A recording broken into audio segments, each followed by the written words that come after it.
जाड़ो पड़ेगा, मैं तो आपके आगे अंगीठी रखती हूँ कोयला की, बाबा तो आपको कंबल उड़ा के बैठा देगो बस, और बाढ़ आ गई तो है सके पेड़ के नीचे भी रहना पड़े। ठाकुर जी बोले मुझे कुछ सब मंजूर है पर रहूंगा वही के यहाँ। यही तो प्रेम होता है। लड़की को पता चल जाए कि जिससे मेरा ब्याह होने वाला है उसने इतनी शर्तें रख दी तो लड़की पहले हाथ नहीं करना ब्याह, ऐसे से क्या ब्याह करना। लेकिन ठाकुर जी का प्रेम सच्चा है। ठाकुर जी कह रहे हैं कि भैया वृक्ष के नीचे भी रखेगा तो रहूंगा वही के संग ही। क्योंकि मैंने कल भी कहा था ठाकुर जी व्यंजन के आदि नहीं रहते, ठाकुर जी तो व्यंजन बनावे वारे के आदि रहते हैं। दूसरे दिन मैया के यहां जैसे सनातन गोस्वामी आए, मैया तो अपने ठाकुर जी गोद में लेके आई, बोले बाबा आपकी सारी शर्तें हमारे ठाकुर जी को मंजूर है, रहेंगे आपके पास से। बाबा बोले अच्छा लाओ दो। अब नेत्रों में आंसू भर रहे हैं कि बताओ मैं नहीं चाह रहा हूं, ठाकुर जी खुद आ रहे हैं मेरे पास। ये मेरे भजन का बल है।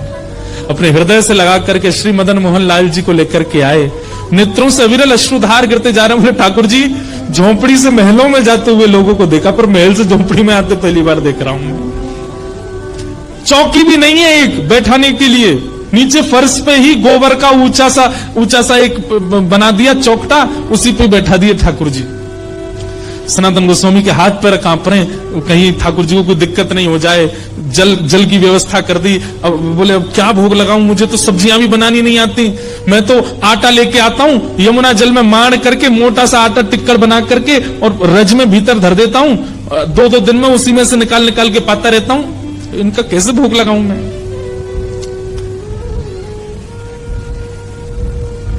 सनातन गोस्वामी जाते और जाकर के आटा लेके आते, आटे में यमुना जल डाल के, ना नमक डालते ना कुछ, उसको मार के खूब मोटा टिक्कर बनाते, उसको बढ़िया कंडों में उपलों में सेक करके टिक्कर बन जाता, वही ठाकुर जी के आगे धर देते। जय जय जय पाऊं मैं तो। कहां 5 प्रकार की सब्जी, 3 प्रकार के मिष्ठान, 2 प्रकार की नमकीन और 2-2 प्रकार की रोटी पाने वाले ठाकुर जी अचानक से टिक्कर पे आ गए।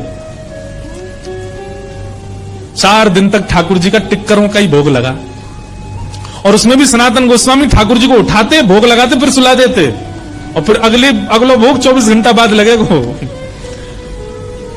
4 दिन बाद ठाकुर जी सनातन गोस्वामी के ध्यान में आए, नेत्र बंद करके जप कर रहे थे।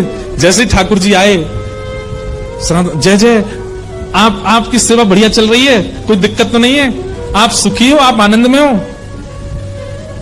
ठाकुर जी बोले हाँ है तो सब बढ़िया, कोई आनंद कोई दुखी नहीं। जय जय आपकी आवाज ऐसी काहे को लग रही है, बहुत दबी दबी सी। बोले वो कहा 4 दिन से रूखे टिक्कर